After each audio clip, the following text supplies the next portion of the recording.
नमस्कार मंडळी, natural farming and प्रोडक्ट्समध्ये आपलं स्वागत आहे.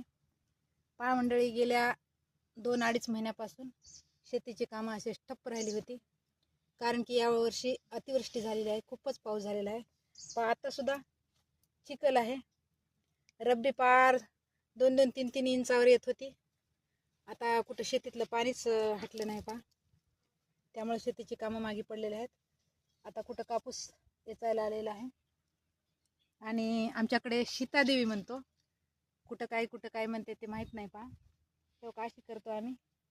पहिल्यांदा याच्यामध्ये दूध, बोटवे टाकायचं, हे उतू घालायचं. कोणत्या शुभ दिशेला जातो आपण, पूर्व पश्चिम ही दिशा शुभ मानतो, त्यामुळं कोणत्या दिशेला जाते हे पण पाहिलं. आमचं इकडे गेलेलं आहे पूर्वेला पहा. आणि हे लक्ष्मीचं स्वरूप मानून आम्ही इथं 5 लक्ष्म्या पुंजलेल्या आहेत पहा. आणि पहिल्यांदा आलेला कापूस देवाला दिलेला आहे पहा, 5 बोंड. आणि असं एक पाळणा करून सीतामाईचा पाळणा म्हणून त्याच्यामध्ये पहिली लक्ष्मी आम्ही टाकलेली आहे पहा. दिवा लावून दीपाच्या साक्षीनं लक्ष्मी मातेचे पूजन झालेले आहे. आणि आता आम्ही कापूस वेचायला सुरुवात करू.